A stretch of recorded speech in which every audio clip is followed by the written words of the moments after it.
nous a visités. Shalom bien-aimés, shalom frères et sœurs, que la paix, la grâce et la communion du Saint-Esprit soient votre partage. Que Dieu vous bénisse de partout où vous nous suivez. Que Dieu bénisse tout un chacun de nous. Alléluia. Et que Dieu vous comble de sa grâce. Prions le Seigneur. Éternel notre Père, le Dieu Tout-Puissant, le Créateur des cieux et de la terre, que ton nom soit glorifié, soit loué, parce que tu es grand, tu es Dieu, puissant et redoutable.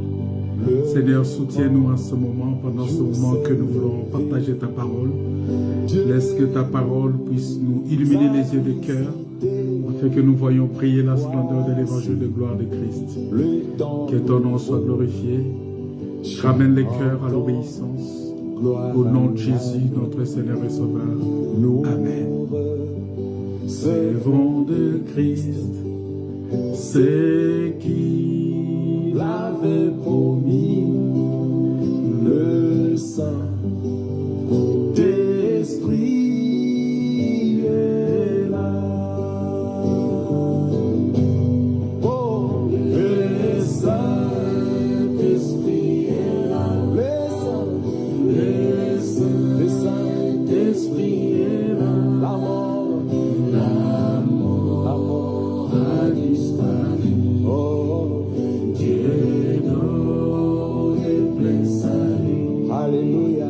Et ici, le monde entier. Oh, le grand jour s'est levé. Le Saint-Esprit est là. Lorsqu'il s'enfuit, la lumière a jailli, chasse le cœur troublé, toute crédulité, car Christ, le roi des rois, répand l'esprit des foi. Le Saint-Esprit est là. Le Saint-Esprit est là. Oh, le Saint-Esprit est là.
Christ tout accompli. Il a donné l'esprit. Voyez trembler l'enfer, car dans tout l'univers, le Saint-Esprit est là. Encore une fois, que tu te Alléluia. que tous les rachetés chantent leur liberté. Christ a tout accompli. Il a donné l'esprit. Voyez trembler l'enfer, le diable tremble, car dans tout l'univers, les Saint-Esprit est là. Oh, le Saint-Esprit est là. Le Saint-Esprit est là. La mort a disparu. Dieu donne plein salut. Alléluia. Et sur le monde entier, oh, le grand jour s'est levé. Le Saint-Esprit est là.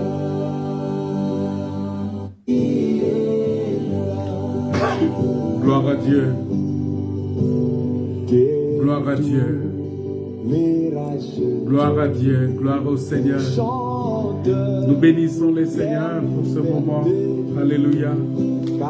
Parce que Dieu, il est grand, il est redoutable. Il est notre Père. Il est le créateur des cieux et de la terre. Alléluia. Seigneur, merci parce que tu es Dieu. Tout l'univers, le Saint-Esprit est là. Encore une fois, que tu l'éternel, que tous les rachetés chantent leur liberté. Christ a tout accompli. Il a donné l'esprit. Voyez trembler l'enfer, le diable tremble, car dans tout l'univers, les Saint-Esprit est là. Oh, les Saint-Esprit est là. Oh, les Saint-Esprit est là. La mort a disparu. Dieu donne plein salut. Alléluia. Et sur le monde entier, oh, le grand jour s'est levé. Le Saint-Esprit est là. Shalom bien-aimés. Nous disons que la paix, la grâce et la communion du Saint-Esprit soient votre partage. Merci pour ce temps que vous nous avez accordé ce soir encore pour partager la parole de Dieu. Que nous sommes en train nous partageons ensemble cette parole pour la gloire du Seigneur. Soyez bénis, soyez comblés de la grâce, soyez vraiment sanctifiés par cette parole. Bien-aimés, nous sommes en train de parler de quelque chose de très important. Nous parlons de la nouvelle naissance. Et nous sommes maintenant en train de parler de la vie en Christ. Parce que quand on parle de la nouvelle naissance, je dis bien, il n'est pas question seulement de dire que je crois au Seigneur. Parce que tu peux croire au Seigneur, tu peux aller à l'église, tu peux chanter pour Dieu, tu peux donner tes dîmes, tes offrandes, tout ce que tu veux, tes aumônes, ou tous les sacrifices que tu veux offrir à Dieu.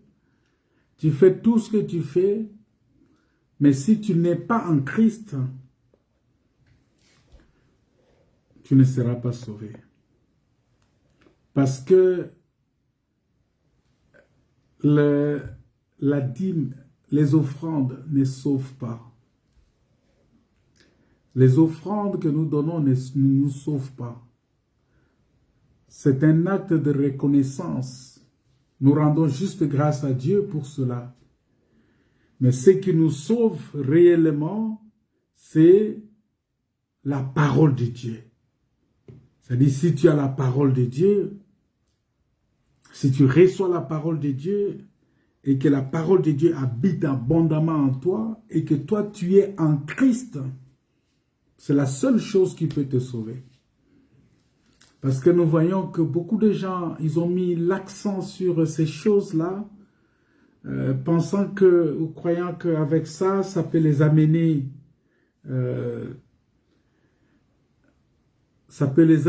au salut. Mais non, ça ne t'amène pas au salut si toi tu n'obéis pas à Dieu. Voilà pourquoi ce soir encore, nous allons rentrer encore dans cette parole ici pour essayer, nous allons continuer à parler de notre vie en Christ. En Christ, la Bible dit que si quelqu'un est en Christ, il est une nouvelle créature. Les choses anciennes sont passées et toutes choses sont devenues nouvelles. C'est-à-dire que lorsqu'on est en Christ, nous sommes une nouvelle création à l'image de Christ. Nous sommes appelés à nous, parce que Dieu nous a réconciliés avec lui par Christ. La Bible dit que Dieu est en Christ réconciliant le monde avec lui-même. C'est ce qui est dit dans 2 Corinthiens chapitre 5. Et c'est la preuve que nous sommes enfants de Dieu, nous appartenons à Dieu parce que nous sommes en Christ, pas en dehors de Christ. Voilà pourquoi si vous lisez dans Philippiens, chapitre 4, verset 4, la Bible dit, réjouissez-vous toujours dans le Seigneur. Oh, la Bible dit, réjouissez-vous toujours dans le Seigneur. Il dit, réjouissez-vous toujours dans le Seigneur. Je le répète, réjouissez-vous.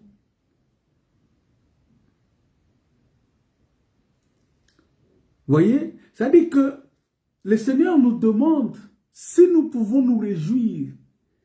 Il faut nous réjouir en Christ, c'est-à-dire dans le Seigneur. Pas en dehors du Seigneur. Parce que la joie en dehors du Seigneur nous pousse toujours à la folie. La joie en dehors du Seigneur, ce n'est pas une joie qui nous apporte le salut.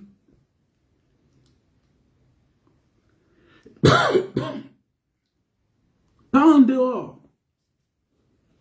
Ou à côté de lui. Non, il ne faut pas être à côté de lui. Voilà pourquoi, ce matin, j'ai partagé avec les frères une pensée pour dire que nous ne pouvons pas être des chrétiens sans Christ. Retenez ça. Donc, tu ne peux pas être un chrétien sans Christ. Donc, pour être chrétien, il faut être chrétien en Christ, pas en dehors de Christ, ou à côté, ou encore derrière Christ. Donc tu viens derrière Christ, je suis derrière Christ et là tu es derrière. Non, non, non, ou devant lui, non. Mais dans le Seigneur, en Christ. Voilà ce que la parole de Dieu nous dit. Ça veut dire que si nous voulons être des chrétiens, nous devons être des chrétiens en Christ. Il y a beaucoup de chrétiens aujourd'hui, bien-aimés, sans Christ. Ça veut dire que sans la parole, c'est des gens qui vont dans les églises, c'est des gens qui vont prier, c'est des gens qui tiennent même la Bible, c'est des gens qui font des choses, mais la praticabilité, la mise en pratique de cette parole pose problème.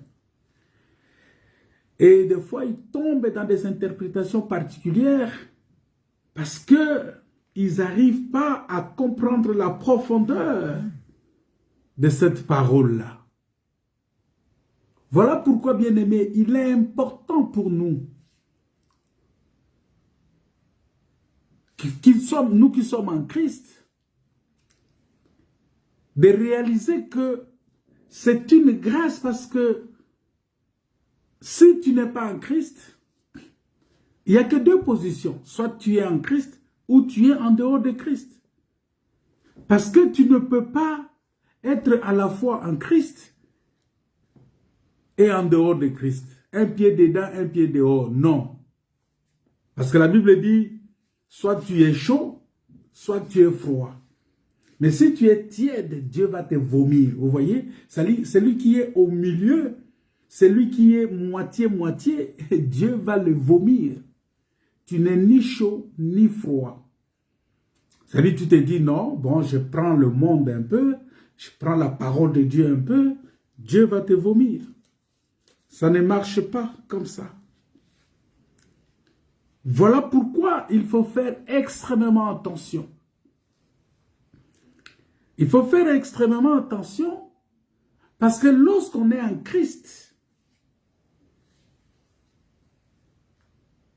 lorsqu'on a Christ, parce que la nouvelle naissance, ça veut dire que quand tu es né de nouveau, comprenez bien, quand tu es né de nouveau, tu es un enfant.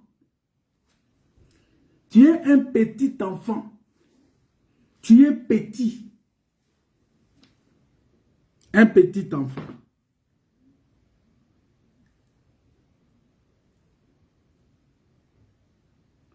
Vous comprendrez maintenant pourquoi Jésus a dit dans Matthieu 19, verset 14, il dit, laissez les enfants venir à moi, les petits enfants venir à moi, car le royaume des cieux est à eux.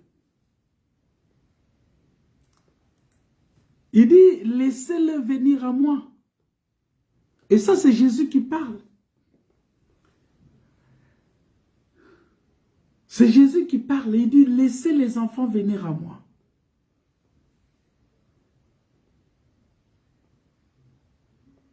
Parce que vous allez comprendre pourquoi je vais rentrer dans cette dimension-là pour prendre les petits-enfants. Parce qu'un petit enfant, c'est quelqu'un qui est caractérisé par ce qu'on appelle l'humilité. Et Jésus dit ceci. On va lire ce texte-là. Matthieu chapitre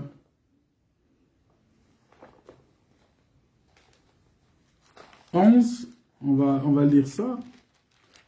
Matthieu chapitre 11, le verset 11. Je vais lire avec vous rapidement ce texte. Matthieu chapitre 11, verset 11. Qu'est-ce que la Bible nous dit? La Bible dit ceci. Je vous l'ai dit, parmi ceux qui sont nés de femmes, il ne s'en est pas levé le plus grand que Jean-Baptiste. Cependant, le plus petit dans le royaume des cieux est plus grand que lui.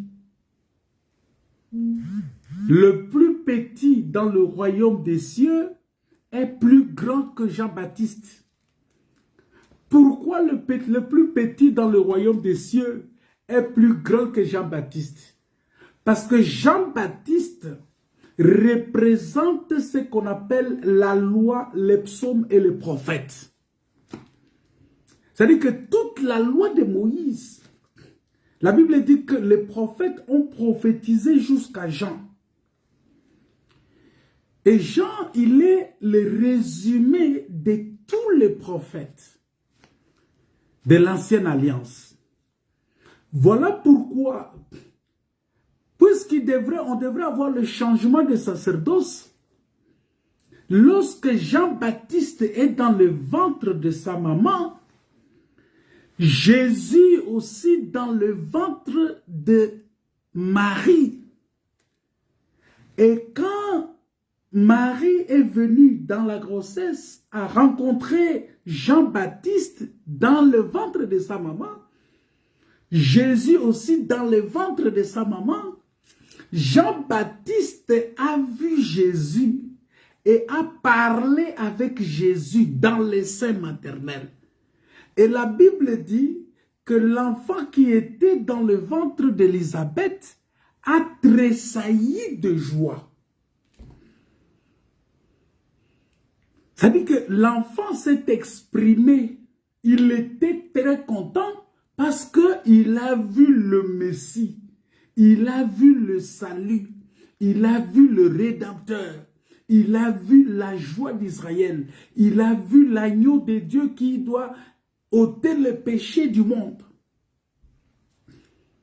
Il a vu la révélation de tous les mystères cachés de Dieu de tous les temps, mais qui doit être révélé maintenant. C'est-à-dire le Christ, le Fils de Dieu vivant. Et ce contact-là, c'était aussi toute une passation de service.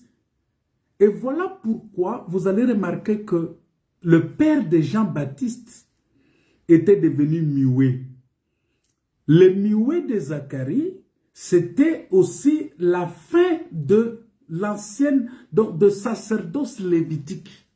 C'était aussi le temps où Dieu vient pour expliquer maintenant, pour accomplir la loi, pour dire, bon, je vous sors maintenant de la malédiction de la loi pour vous faire entrer sous la grâce. C'est ça le muet de Zacharie. Donc, il fallait que l'ancienne alliance se taise et disparaisse. Le muet de Zacharie parle aussi de la mort des vieils hommes, de la disparition des vieils hommes. C'est ça le muet de Zacharie. Et vous allez remarquer que c'est à la naissance que Zacharie va parler. Lorsque l'enfant est né, que Zacharie va parler. Et vous comprendrez pourquoi. Lorsque un enfant est né, il doit parler. Je vais expliquer ça. Bien-aimés, nous voyons qu'il y a beaucoup de choses que Dieu a faites pour notre salut. Alors il dit, depuis, il n'y a pas eu un plus grand. Mais le plus petit dans le royaume des cieux est plus grand que Jean-Baptiste. Ça veut dire quoi? Ça veut dire c'est lui qui a reçu Jésus-Christ. Parce que Jean chapitre 1 verset 12 dit ceci, que à ceux qui l'ont reçu, à tous ceux qui l'ont reçu, à ceux qui croient en son nom, il leur a donné le pouvoir de devenir enfants de Dieu. Vous voyez? Il leur a donné ce pouvoir-là pour qu'ils deviennent enfants de Dieu. Mais ils deviennent l'enfant de Dieu. Pourquoi? Parce que ils sont nés de Dieu. C'est-à-dire, ils sont des enfants. Donc, pour vous dire que nous sommes des enfants, nous sommes des petits-enfants dans le royaume des cieux.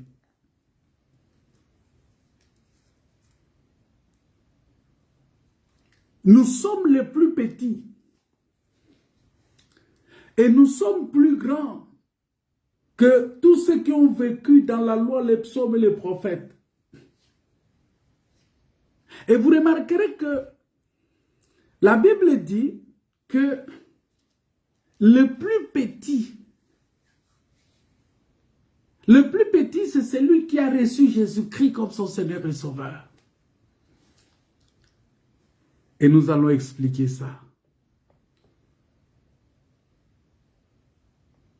Parce que vous allez comprendre une chose. Que notre Père, notre Dieu,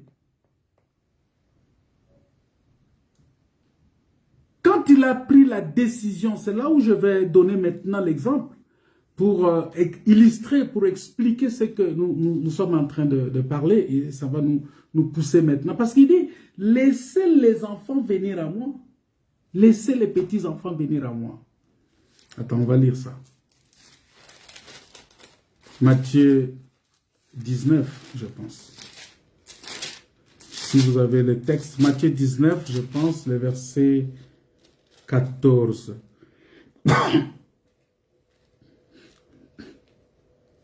Matthieu 19, verset 14. Il dit, alors Jésus dit, laissez faire les enfants, ne les empêchez pas de venir à moi, car le royaume des cieux est pour ceux qui sont comme eux. Vous voyez? C'est-à-dire, la Bible dit, le royaume des cieux est pour ceux qui sont comme eux. Ça, j'ai lu dans une autre version, mais je peux vous lire dans une autre version ici. Il dit que, Matthieu 19, 14, il dit, Jésus leur dit, laissez les petits-enfants et ne les empêchez pas de venir à moi, car le royaume des cieux est pour ceux qui leur ressemblent. C'est-à-dire, si tu n'es pas encore un petit enfant, tu n'es pas dans le royaume des cieux, tu ne verras pas Dieu. Or, pour voir Dieu, il faut être né de nouveau. Et c'est ça le petit enfant. Ça veut dire quoi? Un petit enfant, il ne connaît pas ce qu'on appelle la colère. Un petit enfant ne connaît pas le péché. Un petit enfant ne s'irrite pas. Un petit enfant, il est attaché profondément à son père ou à sa mère. Parce qu'il dépend du lait maternel. Un petit enfant, il attend tout de son père. C'est-à-dire, c'est quelqu'un qui reconnaît que sans son père, il ne peut rien faire. Sans ses parents, il ne peut rien faire. C'est ça la nature d'un petit enfant. Et vous allez remarquer que cette nature-là, c'est cette nature qui est à nous. C'est cette nature-là que nous devons avoir. Parce que si nous n'avons pas cette nature-là, si nous n'avons pas cette nature-là de reconnaître que nous devons être comme des petits-enfants, ça va être difficile pour nous de comprendre la réalité. Parce qu'un petit enfant, c'est celui qui sait qu'il ne manquera de rien.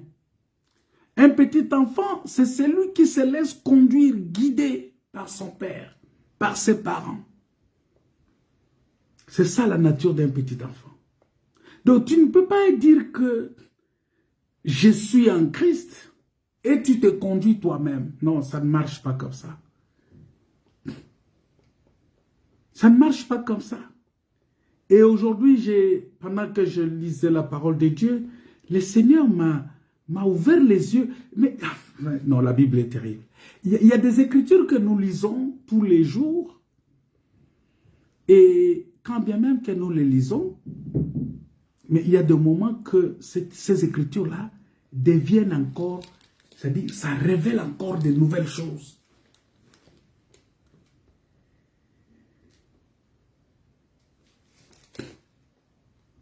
Voilà pourquoi vous allez voir que notre Dieu, il va aller dans la maison d'un homme qui s'appelle Isaïe. Dans la maison de cet homme-là qui s'appelle Isaïe, il va aller choisir quelqu'un. Et la personne qu'il va aller choisir, c'est le petit, c'est le cadet de tous. C'est David. Dieu va aller choisir David. Et si vous lisez dans le livre, je pense, de 1 Samuel, chapitre 13, verset 14, on va dire que David est l'homme selon le cœur de Dieu. Vous voyez? C'est-à-dire que c'est lui qui est né de nouveau, c'est quelqu'un qui est selon le cœur de Dieu. C'est quelqu'un que Dieu a aimé. Ça dit pas, il est dans le cœur de Dieu. Sa place, c'est le cœur de Dieu.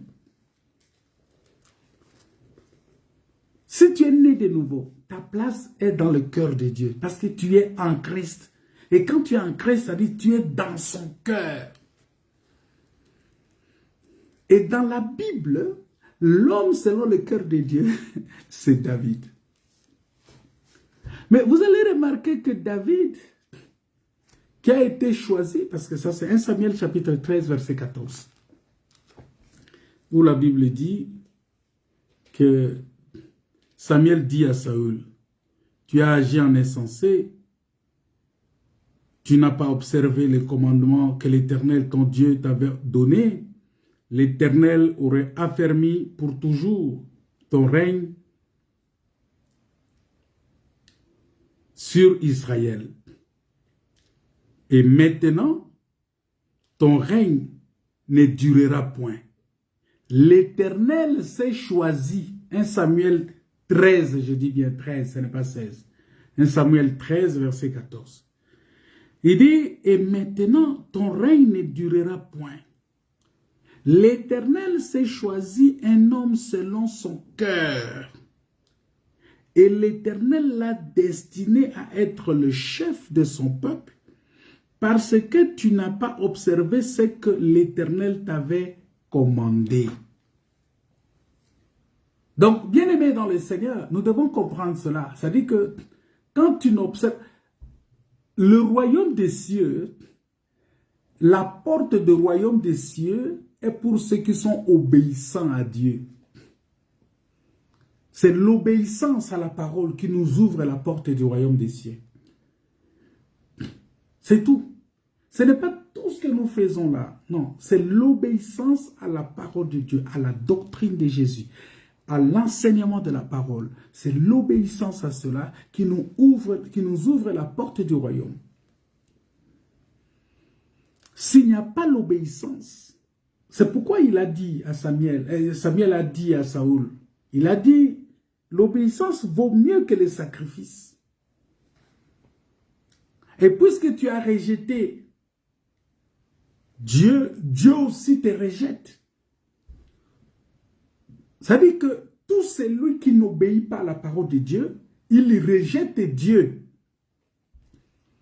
Et quand tu rejettes Dieu, sache que Dieu aussi te rejette. Voilà pourquoi il dira à ces gens, il dira à beaucoup de gens, quand les gens vont dire, Seigneur, n'avons-nous pas fait ceci en ton nom? N'avons-nous pas fait ceci en... Il leur dira, je ne vous ai jamais connus. Parce qu'ils sont déjà rejetés par Dieu pour n'avoir pas obéi à la parole de Dieu. L'obéissance à la parole de Dieu, c'est manifester les fruits de l'esprit.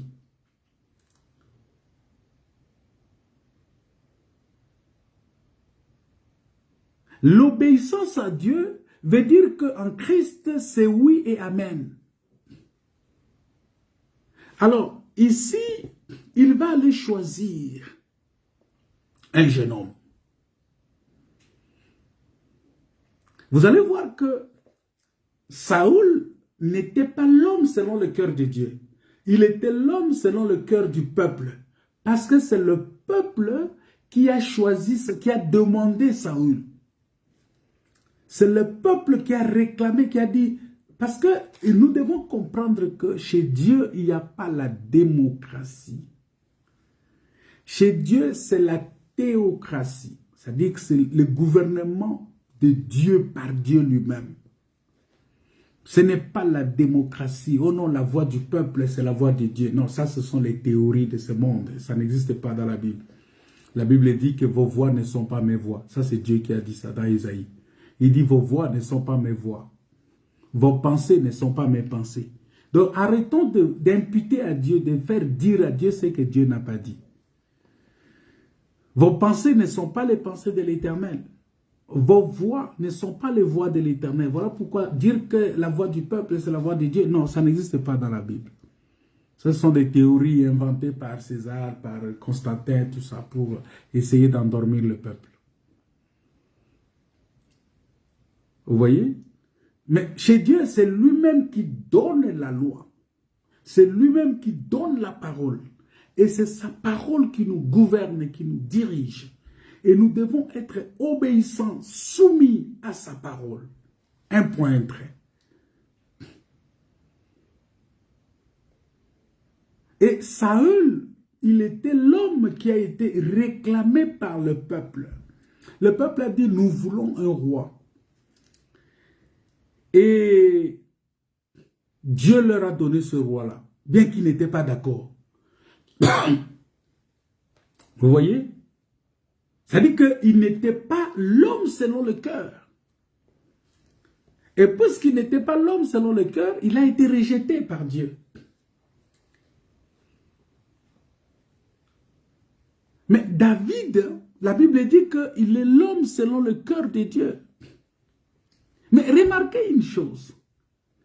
David avait été choisi par l'Éternel en fait de remplacer le roi Saül. Mais il a été oint par le prophète Samuel.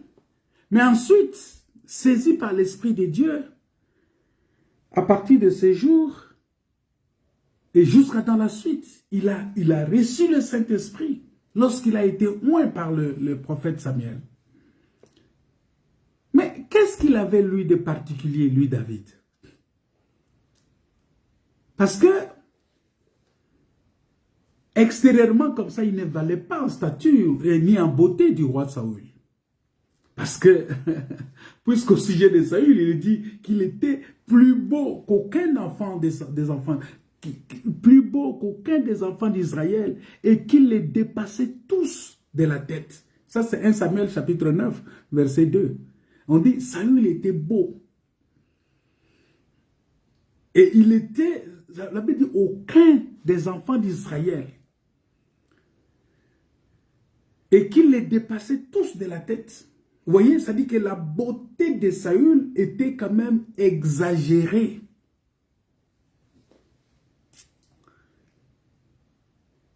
Donc, David était le plus petit.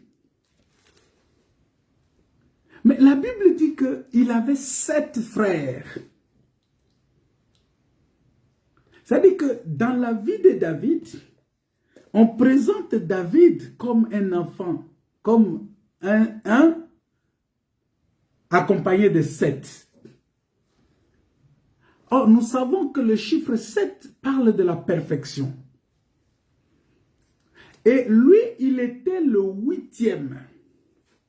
Or, le 8e est aussi le premier. Écoutez bien ça.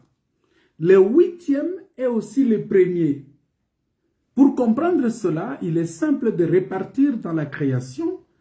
Vous allez voir que le premier jour de la semaine, le deuxième jour de la semaine, jusqu'au 7e jour.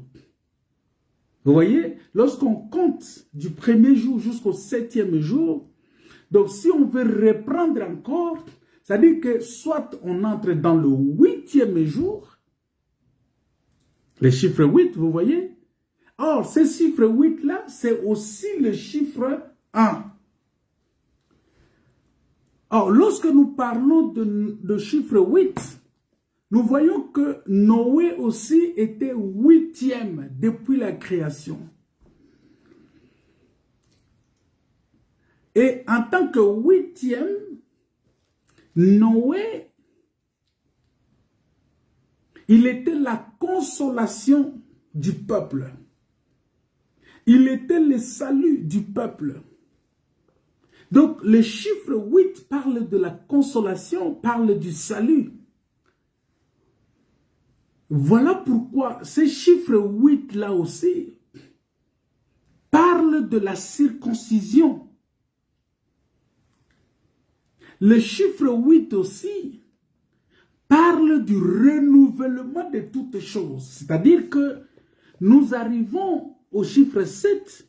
Maintenant, Dieu dit, allez, c'est fini. On doit renouveler maintenant toutes choses. C'est-à-dire tout doit recommencer. En d'autres termes, le chiffre 8, c'est le chiffre de la naissance. Donc, comme c'est le chiffre 1, qui est le chiffre de la création, le chiffre 8, c'est le chiffre de la récréation. C'est ça ce qu'on appelle la nouvelle naissance. C'est ça, David. Donc, David est la nouvelle naissance. David, il était la nouvelle naissance dans la maison d'Isaïe. Mais regardez, qu'est-ce qui s'est passé? Avec ces 7 frères qui étaient ses aînés, car lui, il était le petit dernier, le cadet.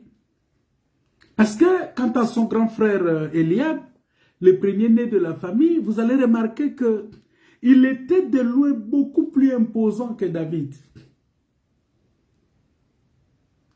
Au point que Samuel, quand il a vu, il a cru à un moment que ce serait lui le successeur de Saül. Le fait qu'il était imposant, et on voulait voir quelqu'un d'imposant. Mais qu'est-ce que Dieu va dire? Eh bien non, Dieu va dire. Il dit non, non, non, non. Mais vous allez remarquer que ce fut le petit David que l'Éternel choisit comme successeur du roi. Quand il est écrit qu'il était un homme selon le cœur de Dieu, comme j'ai dit. Dieu devrait chercher l'homme selon son cœur. Donc David est le bien-aimé de l'Éternel. Ça veut dire que lorsque nous sommes en Christ, nous sommes les bien-aimés de l'Éternel. Voilà pourquoi, frères et sœurs, quand je dis bien-aimés frères, ça veut dire que je sais que nous sommes en Christ. Ce n'est pas facile d'appeler quelqu'un bien-aimé de Christ. Parce que si je dis tu es bien-aimé de Christ, c'est-à-dire il faut que je sois convaincu que tu es réellement en Christ. Parce que si tu n'es pas en Christ, je risque de te donner un nom qui ne t'appartient pas. Parce que David, son cœur était tourné vers Dieu. Il avait appris à connaître Dieu et à le rencontrer tous les jours dans son travail humble de berger. Parce que quand il était berger, il rencontrait Dieu tous les jours parce qu'il savait que, ah non, c'est Dieu. David, il avait placé Dieu à la première place dans son cœur et dans ses pensées. Il ne pensait qu'à l'Éternel. Remarquez qu'à son âge, il vient, il dit, il reconnaît que c'est au nom de l'Éternel qu'il va affronter Goliath. Parce qu'il connaissait l'Éternel. Il connaissait le nom de l'Éternel. Mais le plus petit.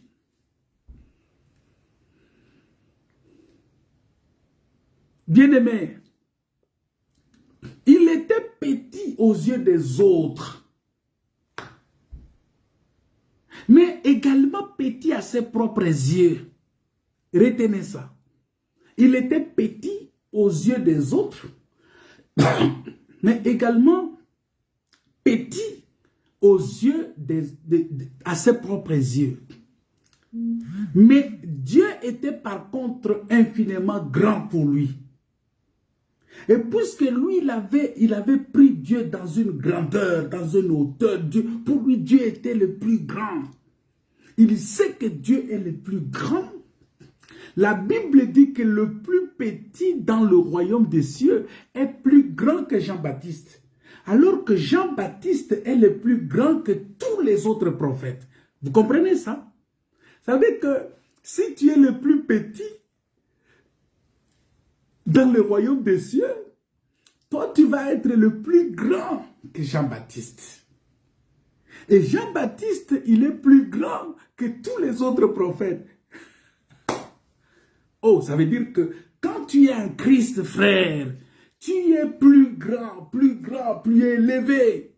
Voilà pourquoi la Bible dit, l'humilité précède la gloire. Être plus petit veut dire que marcher dans l'humilité, marcher dans la crainte de Dieu, marcher dans la dépendance totale à Dieu, marcher dans la reconnaissance que seul Dieu peut tout pour moi. Voilà pourquoi vous allez remarquer que David, lui, il avait su discerner la grandeur, la majesté, la gloire et la puissance de Dieu. Depuis la création, il a compris tout ça, qu'il gardait les brebis de son père. Il avait les yeux pour voir la gloire de Dieu. Pourquoi? Regardez les miracles qu'il a fait. Il va, il affronte l'ours. Vous voyez, dans la création, il sait qu'il a l'autorité sur les animaux. Même sur les bêtes les plus féroces. Même sur les animaux les plus dangereux. Lui, il a l'autorité sur ces animaux. Ça veut dire que David, l'homme selon le cœur de Dieu, il était Adam avant la chute dans les jardins d'Éden. Parce qu'aucun animal ne pouvait résister. Donc, c'est ici où je vais vous dire que David est venu avant Goliath. C'est-à-dire, David était avant Goliath, avant Saül, mais il est manifesté après la chute de Saül. Ça, c'est une autre profondeur. David, dans la révélation, était avant Saül. Pourquoi? Parce que quand Dieu parlait, quand Jacob prophétisait sur Juda, Jacob, en parlant à Juda, de la manière dont Juda a tiré Joseph de la fosse pour l'envoyer en Égypte, il voyait David.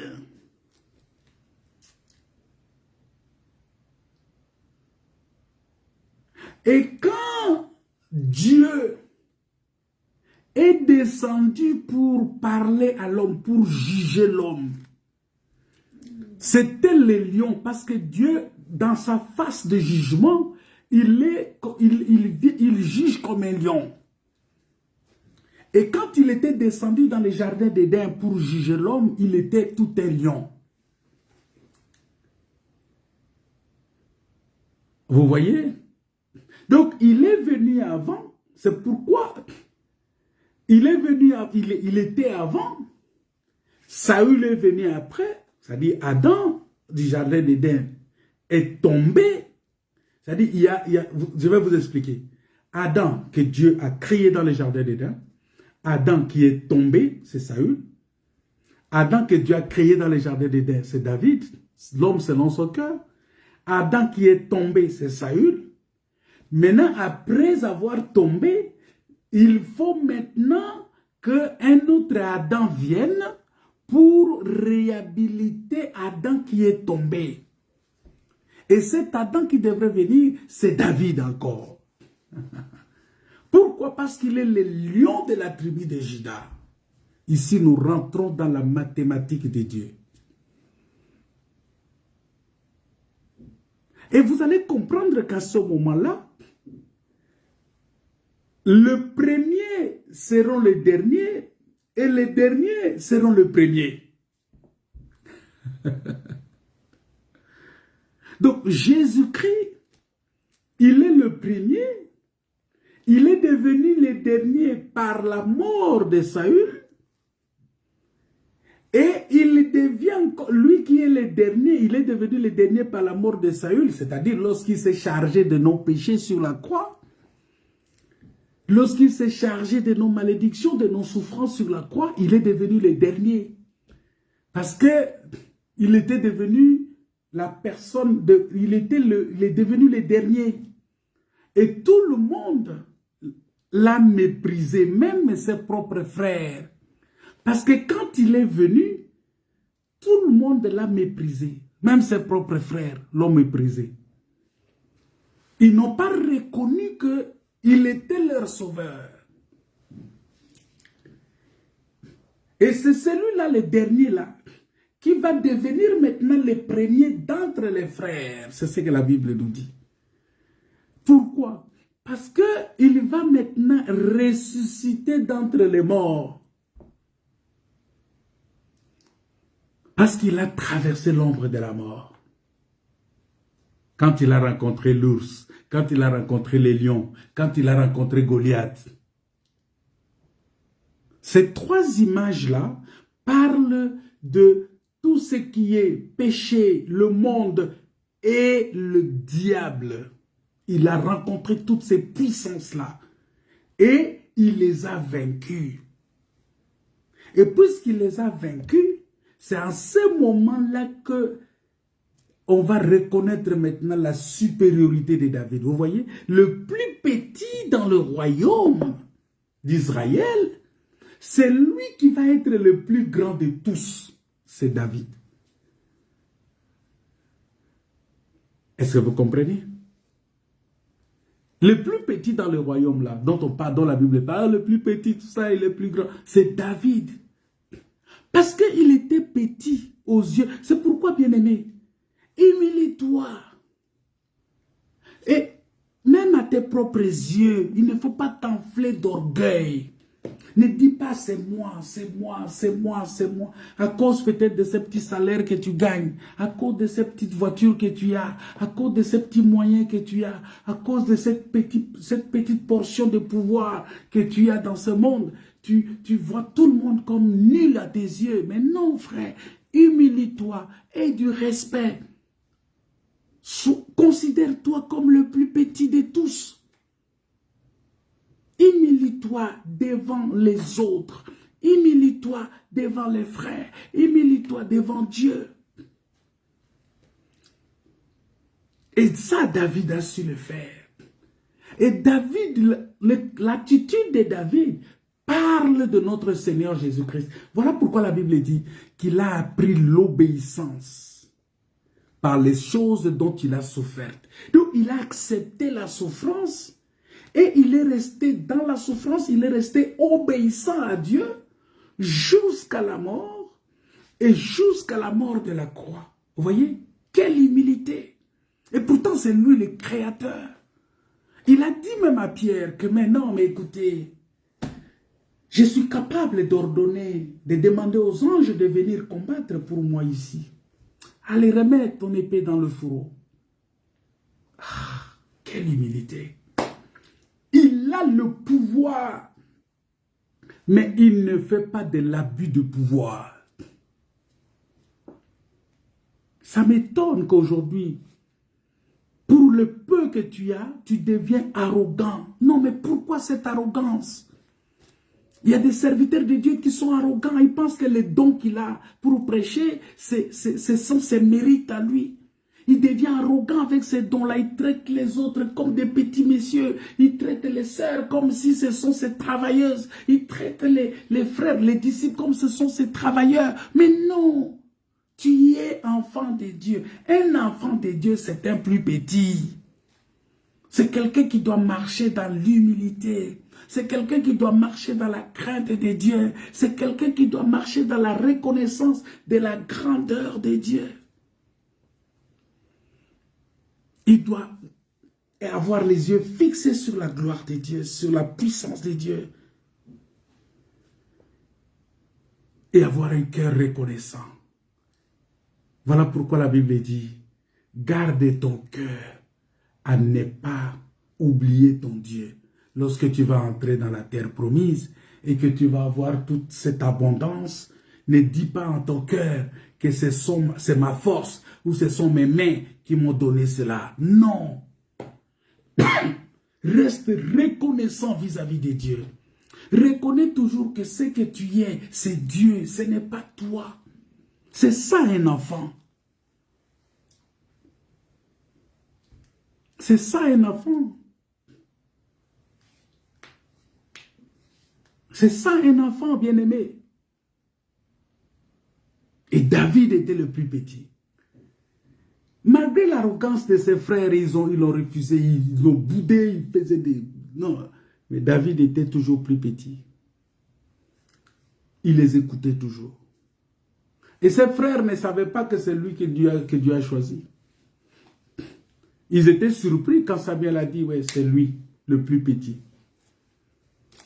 Le plus petit dans le royaume des cieux. Parce qu'il était du royaume. Et quel était son royaume? C'était le royaume du cœur de Dieu. Alléluia. C'est-à-dire, il était l'homme de cœur de Dieu. Il est dans le royaume des cieux. Parce que Dieu, c'est les cieux. Et David est l'homme du royaume, l'homme du cœur de Dieu, le roi selon le cœur de Dieu. C'est-à-dire qu'il est le plus petit, mais dans le royaume. C'est-à-dire que comme il est dans le royaume, il est le plus grand. Voilà pourquoi tout celui qui est en Christ et qui est soumis à la parole de Dieu, frère, il est plus grand. Mais c'est ce que il dit, mais ne savez-vous pas que celui qui est en vous est plus grand que celui qui est dans le monde? Et si tu as celui qui est plus grand, ça veut dire que toi aussi tu es plus grand. Humiliez-vous sous la main puissante de Dieu.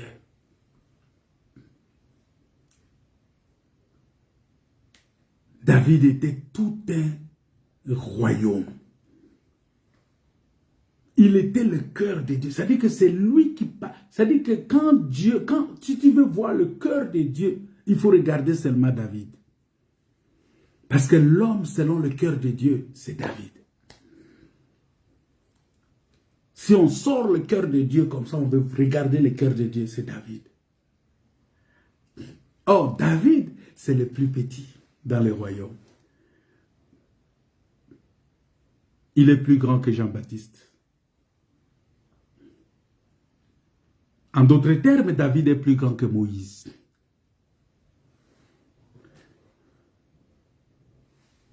Ça veut dire quoi? Ça veut dire que le sacerdoce royal est plus grand que le sacerdoce lévitique.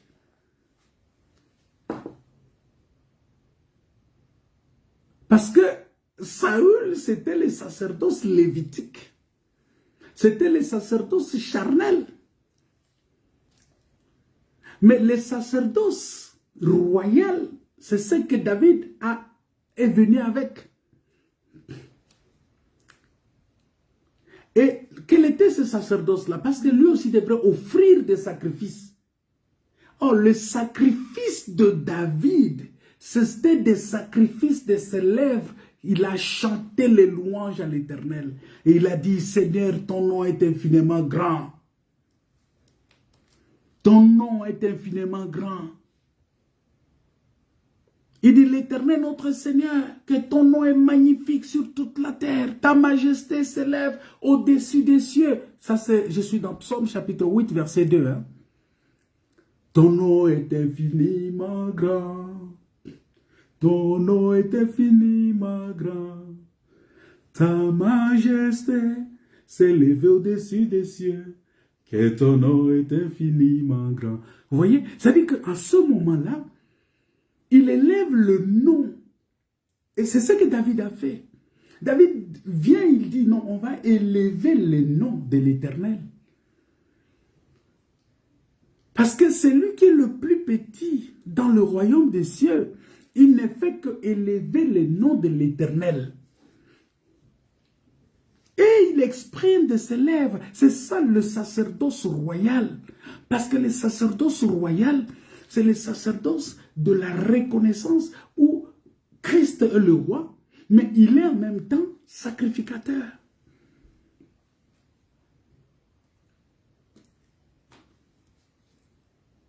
Le temps est passé. Il y a encore beaucoup de choses à dire. Voilà pourquoi il dit, quand je contemple les cieux, ouvrage de tes mains.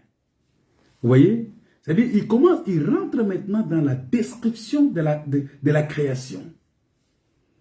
Parce qu'il n'y a que le roi qui connaît. Et c'est ça, le royaume de Dieu, bien-aimé, ce n'est pas le royaume de ce monde. Il faut faire attention. Le Seigneur dit, le prince de ce monde vient, il n'a rien à moi. Je vais vous dire quelque chose. Satan, s'il vient pour t'attaquer, s'il ne se voit pas en toi, il ne va pas t'avoir. Oh non, Satan est venu me tenter. Oh non, ça... Mais pour que tu arrives à tomber avec lui, à commettre ça, il faut qu'il voie quelque chose de lui en toi. Parce que Ève, pour arriver, regardez, Ève, pour arriver à tomber, la Bible dit qu'elle a vu que l'arbre était bon à manger, bon à ouvrir l'intelligence. Attends, on va lire ça. Vous allez comprendre. Parce que le diable, il voyait ça déjà dans Ève.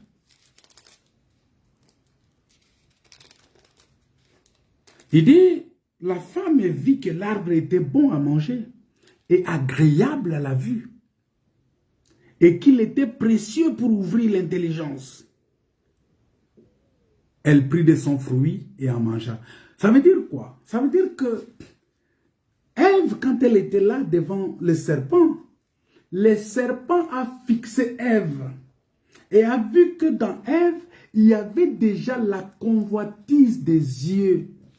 Il y avait déjà la convoitise de la chair. Il y avait déjà l'orgueil de la vie qui était dans Ève. Parce que le diable vient utiliser notre chair pour nous faire tomber. Parce que l'homme ne peut pas, tu ne peux pas détruire ta chair. La chair, elle est là, tu es dans la chair, tu vis avec la chair. Mais qu'est-ce qu'il faut faire? Il faut seulement accepter que ta chair soit crucifiée avec le Seigneur. Et lorsque ta chair est crucifiée avec le Seigneur, le diable, ça veut dire que si le Saint-Esprit remplit tous les temples, le diable n'aura pas de place. Il n'aura pas de place.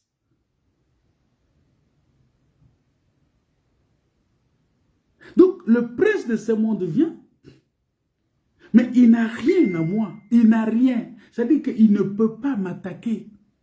Il ne peut pas m'avoir parce qu'il n'a pas quelque chose de lui à moi. Parce qu'il vient chercher ce qui lui appartient à moi.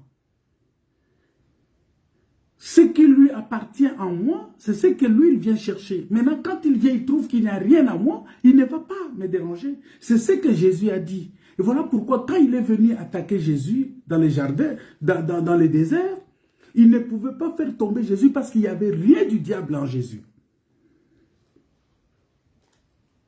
Le petit dans le royaume, le plus petit dans le royaume, il est plus grand.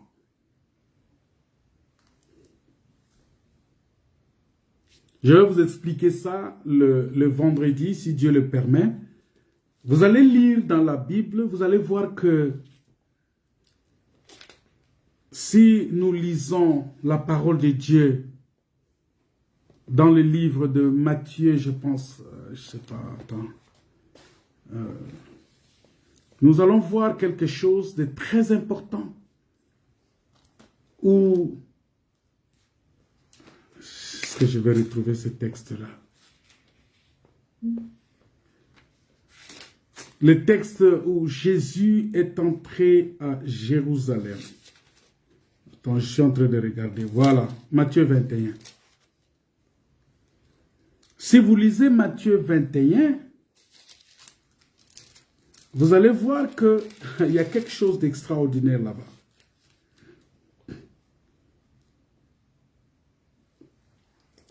Et dans cette écriture-là de Matthieu 21, Jésus dit quelque chose.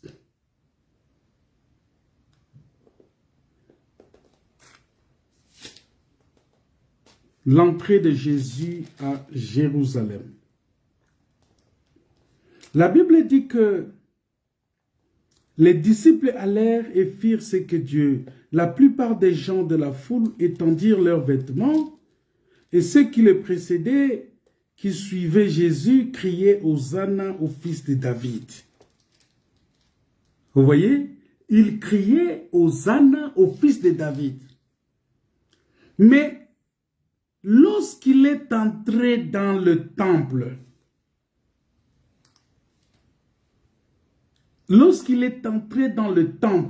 à partir de verset 15, vous allez voir pourquoi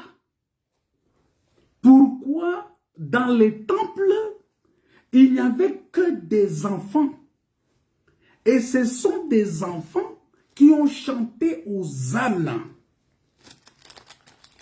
On va lire ça. Le verset 15. Mais les grands prêtres et les scribes s'indignèrent à la vue des choses étonnantes. C'est-à-dire, ils ont vu des miracles qu'il avait faites, et aussi des enfants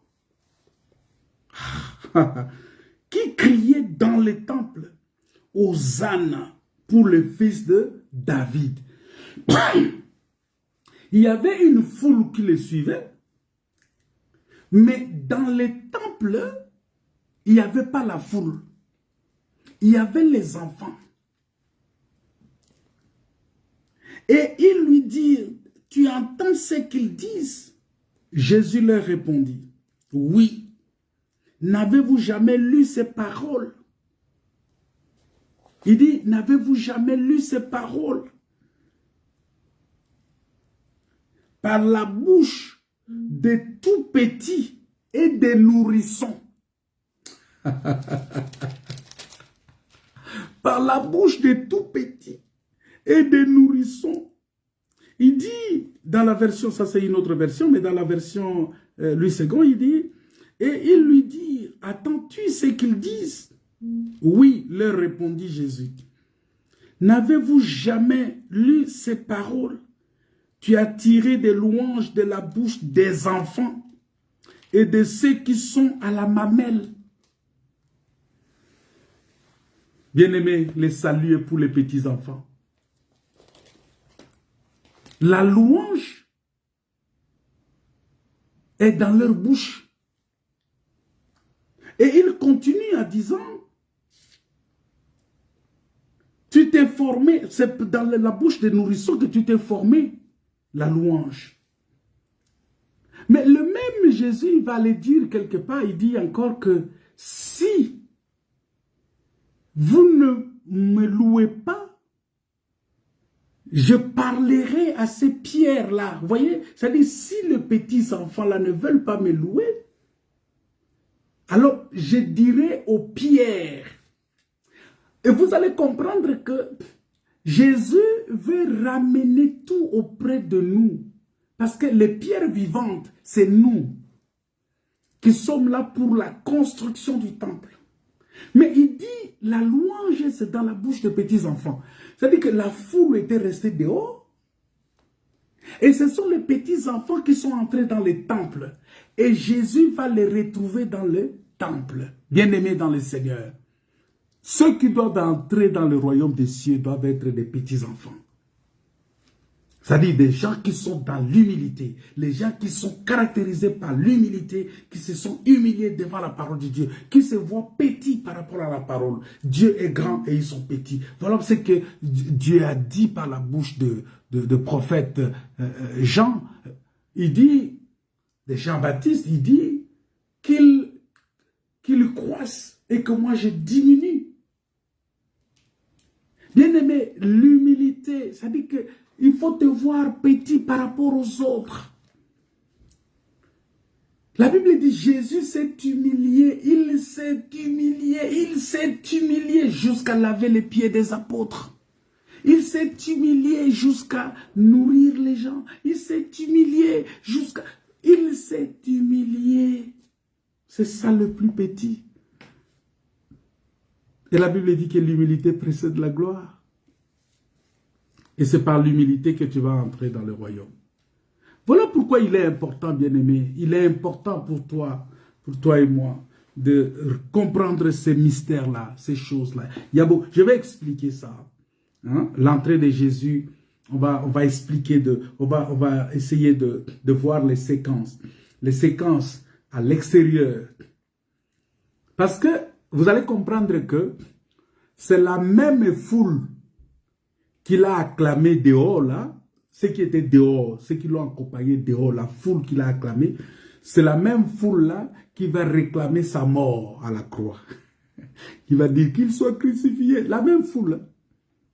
Par contre, les petits enfants qui étaient dans les temples, et ils étaient en train de louer le Seigneur, d'adorer Dieu, de lever la voix de Dieu. Vous voyez? Et je vais expliquer ça, on va expliquer ça. Voilà pourquoi il est important pour nous, bien-aimés, quel que soit ce que tu es, considère-toi comme le plus petit de tous. David, qui était le plus petit, c'est lui qui va être le Dieu, qui va être le plus grand. C'est lui qui va sauver tous ses frères. Voilà pourquoi humilie-toi. Abandonne l'orgueil. L'orgueil, c'est une mauvaise chose. Tu vas voir quelqu'un qui a fait une petite étude là, il a peut-être un doctorat ou 2 doctorats, tout ça. Il commence à dire, oh mais pour moi Dieu n'existait pas. Orgueilleux. Quelqu'un qui a un peu de moyens, il a un peu de l'argent, quand tu lui parles de Jésus, il dit, orgueilleux. Il dit, laissez-moi vos histoires de Dieu là, pas ici chez moi. Orgueilleux. Quelqu'un qui a une beauté là, il voit qu'il y a des petites filles qui courent derrière lui. Quand tu lui parles de Dieu, il dit, non, je n'ai pas le temps pour ça. Orgueilleux. L'orgueil précède la ruine. Quelqu'un qui s'habille bien là, tout ça, il est dans la logique des sapes et tout ça, il est tout le temps en train de changer de style vestimentaire, tout ça. Quand tu lui parles de Jésus-Christ, il regarde sa peau, il regarde sa tenue, il regarde ce qu'il est, il dit, frère, je n'ai pas le temps. Orgueilleux. Dieu résiste aux orgueilleux, mais il fait grâce aux humbles. Humiliez-vous sous la main puissante de Dieu. Il est important. Si vous voulez aller loin avec le Seigneur, jusqu'à dans le temple là dont on parle, on va expliquer ceux qui vont entrer dans le temple céleste avec Dieu. Ceux qui vont entrer, vivre avec le Seigneur, ce sont les petits-enfants. La foule va rester dehors. Toi, tu veux être où? Parmi la foule? Ou bien tu veux être avec les petits-enfants? La Bible dit, le royaume des cieux, c'est pour les petits-enfants. C'est pour ceux qui s'humilient. C'est pour ceux qui sont nés de nouveau. C'est pour ceux qui sont nés de Dieu. Et si tu es né de nouveau, ça dit que tu es un bébé. Tu es un enfant. Voilà pourquoi, même nous les prédicateurs, nous ne rendons pas service aux enfants de Dieu. Parce que, qu'est-ce que nous faisons?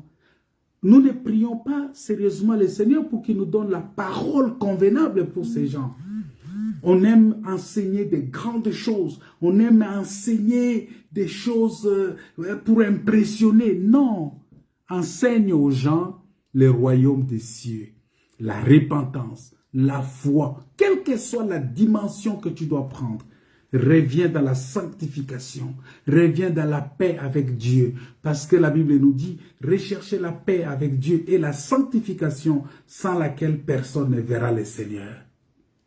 La nouvelle naissance, ce n'est pas aller danser à l'église. Ce n'est pas être membre d'une assemblée ou tout ça. Non, notre église, elle est bien construite. Ah, nous avons des pasteurs. Ah, nous avons dans notre église, tout le monde a des voitures. Ça fait quoi?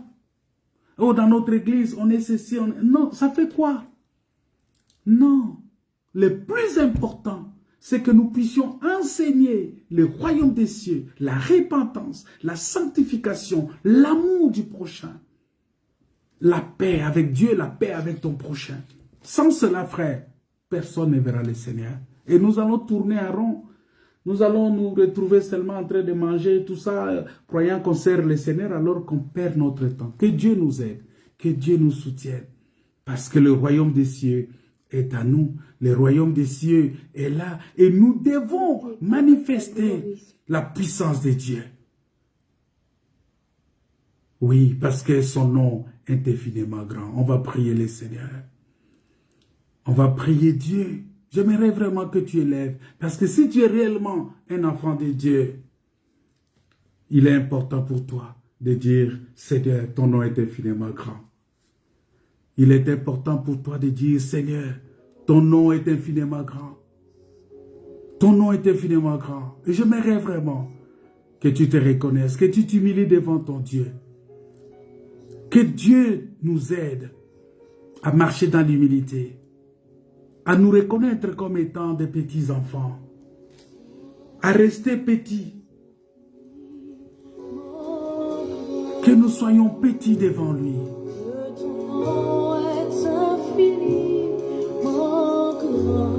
Alléluia.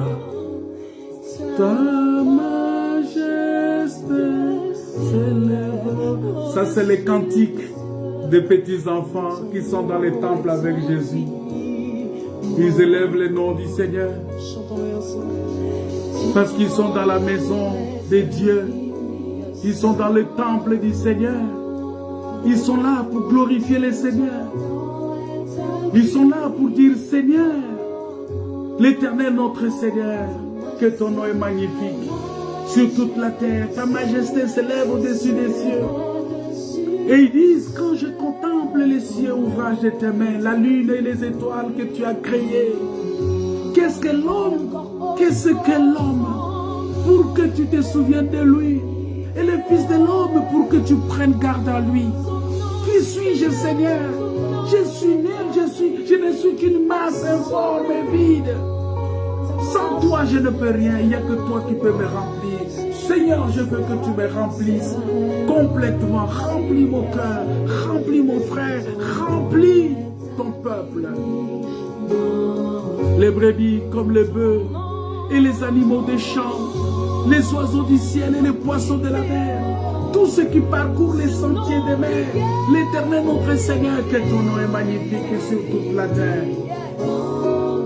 Oui, et dans le psaume 19, verset 2, David déclare, les cieux racontent la gloire de Dieu et l'étendue manifeste l'œuvre de ses mains.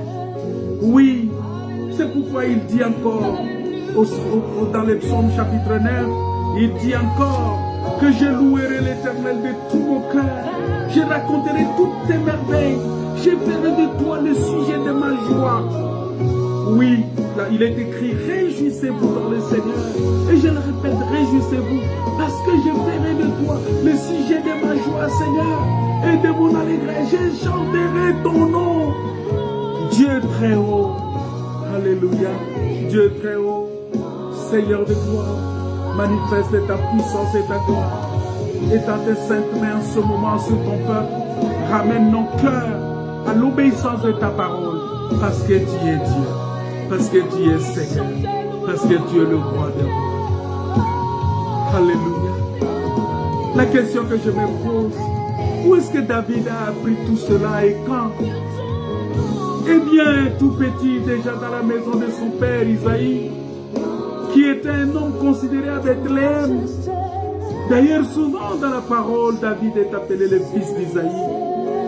Mais en parlant de Christ qui allait venir, le prophète Isaïe dira, il sortira d'Isaïe un rejeton qui se lèvera pour régner sur les nations. Alléluia. Les nations espéreront en lui. Seigneur, nous espérons en toi. Alléluia. Il sortira. Il se révélera. Il est un rejeton. Il est oublié. David était un oublié dans la maison de son père. Ses frères l'ont oublié. Son père l'a oublié. Le roi Saül l'a oublié. Mais même le prophète Samuel l'a oublié. Mais Dieu a rappelé. Dieu le connaissait. Dieu le connaissait. Et Dieu dit, tant que David n'est pas venu, il n'y aura pas l'onction, il n'y aura pas les sacrifices. Bien-aimé, tant que tu n'es pas entré, il n'y aura pas de sacrifice. Dieu te connaît. Dieu veut que tu puisses être participant de la nature divine. Que Dieu te bénisse. Que Dieu te bénisse. Que Dieu te comble de sa grâce. Que Dieu te soutienne. Que Dieu te bénisse, te guérisse de là où tu es. Que Dieu te soutienne. Parce que notre Dieu, il est vivant. Il est puissant. Il est puissant, c'est Dieu. Il est puissant, c'est Dieu. Il est Dieu grand et redoutable. Il est notre Seigneur. Que son nom soit glorifié. Que son nom soit élevé. Oui, David a appris à connaître Dieu à la maison de son père. Dans l'obéissance et la soumission déjà à son père. En allant garder les brebis dans les champs. Voilà pourquoi, bien-aimé, il est important. Enfant, obéissez à vos parents. Parce que quand tu obéis à ton père et à ta mère, quand tu es soumis à Dieu, tu apprends Dieu, tu apprends à connaître Dieu. Dans les petites choses, le Seigneur va t'élever dans les grandes choses. Que Dieu vous bénisse. Que Dieu vous comble de sa grâce. Soyez bénis, mes frères et sœurs, au nom de Jésus. Si tu as été béni par ces messages, je t'invite à les partager. À partager dans le groupe, à partager à tes frères et sœurs.